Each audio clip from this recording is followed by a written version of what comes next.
अस्सलाम वालेकुम नाजरीन, आप देख रहे हैं JN न्यूज़ और मैं हूं आपकी होस्ट रुबीना चौधरी। सबसे पहले नजर डालते हैं आज की अहम खबरों पर। सियालकोट से डिप्टी ब्यूरो चीफ नदीम गुल की रिपोर्ट। रमजानुल मुबारक हमें अमन और भाईचारे के फरोग का दर्स देता है और हमें इस माह मुक़द्दस में मुस्तकीन की इमदाद यकीनी बनाकर इनकी ज़िंदगियों में भी खुशियाँ लाने के लिए हर मुमकिन किरदार अदा करना चाहिए ताकि अल्लाह ताला को राज़ी किया जा सके। इन ख्यालात का इज़हार जावेद भट्टी ने किया कि रमजानुल मुबारक में की गई नेकियों का अजर बढ़ चढ़ कर नेक अमाल की तरफ तवज्जो देनी चाहिए। इसी से हम रमजानुल मुबारक की सातों से ज़्यादा मुस्तफ़ीद हो सकते हैं।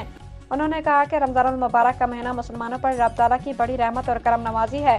माह रमजान अल्लाह ताला की रहमत, मोहब्बत, कुर्बत, मग़फ़िरत और रज़ा खुशनुदी हासिल करने का ज़रिया है। जावेद भट्टी ने मज़ीद कहा कि रमजानुल मुबारक हर तरह के बातनी फसाद से निजात और क़ल्बी तहारत के हसूल का महीना है और हम खुशकिस्मत हैं कि अल्लाह रब्बुल इज़्ज़त ने हमें रमजानुल मुबारक की अजीम नेमत अता फरमाई है। इसलिए हमें हर हाल में अल्लाह ताला का शुक्र अदा करना चाहिए।